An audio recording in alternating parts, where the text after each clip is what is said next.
Bonjour à toutes et à tous, on se retrouve aujourd'hui pour une nouvelle vidéo, la vidéo des résultats d'admissibilité 2023 au concours HEC, deuxième volet. L'année dernière, en carré, j'avais fait une vidéo aussi. Donc me revoilà en cube un an plus tard avec l'XP d'un 5,5 comme on dit. Et je commence par vous proposer de partager en commentaire vos résultats, si vous le souhaitez bien sûr, parce que je peux comprendre qu'on n'ait pas envie de partager ses résultats, si on l'a vécu comme un échec ou non. Et je me suis posé moi-même la question, dans la mesure où j'ai échoué par rapport aux résultats que je m'étais fixé, à l'ambition que je m'étais fixée. Donc je comprends tout à fait et je respecte votre décision. N'hésitez pas aussi à aller me suivre sur Instagram, je vous mets tout de toute façon en description. Parce que je vais proposer des rencontres abonnées à la fin de la vidéo, je vais un peu plus expliquer ça. Des rencontres abonnées, et donc si ça vous intéresse, à la fin du mois de juin, début juillet, n'hésitez pas à me suivre parce que je vais mettre des infos vis-à-vis de ça. Alors, les résultats d'admissibilité. Eh bien, vous savez, on a découvert les résultats les 7 et 8 juin. Et j'étais extrêmement déçu. D'où un peu la vidéo qui arrive après la guerre, après l'échéance. Parce que j'ai dû digérer l'amertume qui a été la mienne face aux résultats. Et l'incompréhension quand on n'a pas les notes. Et encore plus d'amertume quand on voit les notes et qu'on voit qu'on est vraiment passé à ça. À cause d'une note soumise à l'aléatoire. Bref. Donc, sans plus tarder, j'ai eu l'ensemble des écoles en dehors du top 5. J'étais passé pas loin de certaines écoles du top 5, mais j'ai eu l'ensemble des écoles en dehors du top 5. Écrit comme BCE confondu. Et voilà, je pense que ça reste des bonnes écoles. Et je l'ai vécu le jour des résultats, parce que vous savez qu'en plus HEC nous a fait un truc, c'est qu'ils ont affiché les rangs de l'année dernière. Et ça, je trouve que c'est quand même assez fou avec les subventions que les écoles ont, le prix que les élèves payent, le prix qu'on paye au concours, contrairement aux scientifiques qui payent moins. Parce que nous, on paye chaque école, on ne paye pas une banque d'épreuves, on paye chaque école, sauf pour Ecricom. Et je trouve aberrant d'avoir un dysfonctionnement au niveau d'un site. Ils sont pas capables de faire un site qui fonctionne, je trouve ça vraiment pas cool.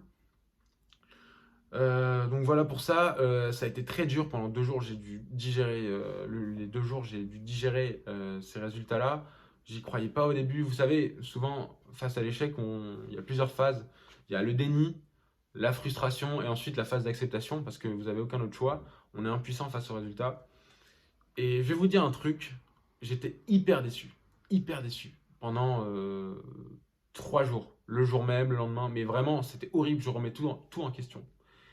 Sauf qu'en réalité, je me suis dit, mais attends, quand j'ai parlé avec mes potes de dehors, mes amis qui sont pas dans la prépa en fait, c'est juste ça, des amis qui ont déjà un job, un CDD ou autre, et qui sont pas dans la prépa, qui ont fait la fac, qui ont réussi à trouver un job bien évolué, même des amis qui ont la trentaine, et des personnes dans le monde du travail, mais je me suis rendu compte en fait qu'on était dans une énorme boucle en prépa, et qu'on ne parlait que de classement.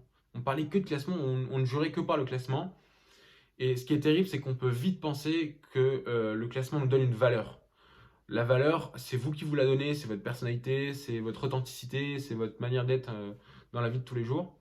Et votre capacité à travailler, enfin, bref, c'est un certain nombre de choses, de qualités qui font que vous allez être une personne avec telle ou telle valeur dont les personnes jugeront et apprécieront.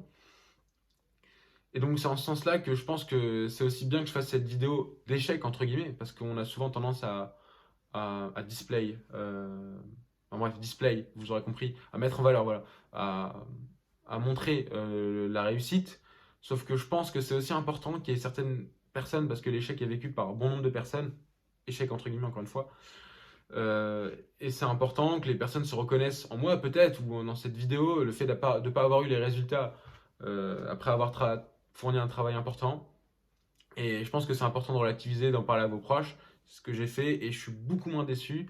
En particulier parce que, rappelez-vous, la vidéo de mes résultats d'admission, j'avais dit je cube, non pas pour l'ego, parce que je pense que c'est un peu un péché de cuber par ego, mais pour l'expérience intellectuelle que ça va me prodiguer, me proférer. Et j'en suis pleinement satisfait, c'était très dur et je suis content d'avoir euh, passé cette épreuve, entre guillemets, qui était la cube, parce que c'était vraiment pas évident et je pense que ça m'apportera beaucoup pour plus tard dans le monde du travail ou dans mes relations avec autrui. Et pour cette raison-là, je suis tout à fait content d'avoir ces résultats-là, maintenant que j'ai pu digérer l'échec et passer par cette phase d'amertume. Et c'est en ce sens-là que je vous propose de partager vos résultats en commentaire, parce que je serais vraiment content pour tout le monde. C'est-à-dire que vous ayez HEC ou que vous ayez Strasbourg ou n'importe quelle école, bah, si c'est ce que vous visiez ou si vous êtes content de là où vous allez aller, et en particulier si vous avez passé les oraux, mais c'est cool. Je veux dire, il y a pas que les classements dans la vie. Et ça, c'est important de le mentionner dans cette vidéo. Voilà pour ça. Je sais pas quoi vous dire d'autre. Qu'est-ce que je vais faire de cette chaîne YouTube? Eh bien, bon, déjà, je vais passer les oraux. On est mi-juin là, on est quoi? On est le 17 ou 18, enfin, je sais plus, bref, ou peut-être le 16. Bon, bref, je sais pas. Voilà, on est en juin, mi-juin. Et voilà, je pense que je proposerai de suivre certaines personnes qui comptent cuber l'année prochaine pour leur proposer des ressources, de l'aide et du soutien surtout. Et j'en viens en rencontre abonnée pendant 3 jours, donc 29, 30, 1er juillet, peut-être 2 juillet.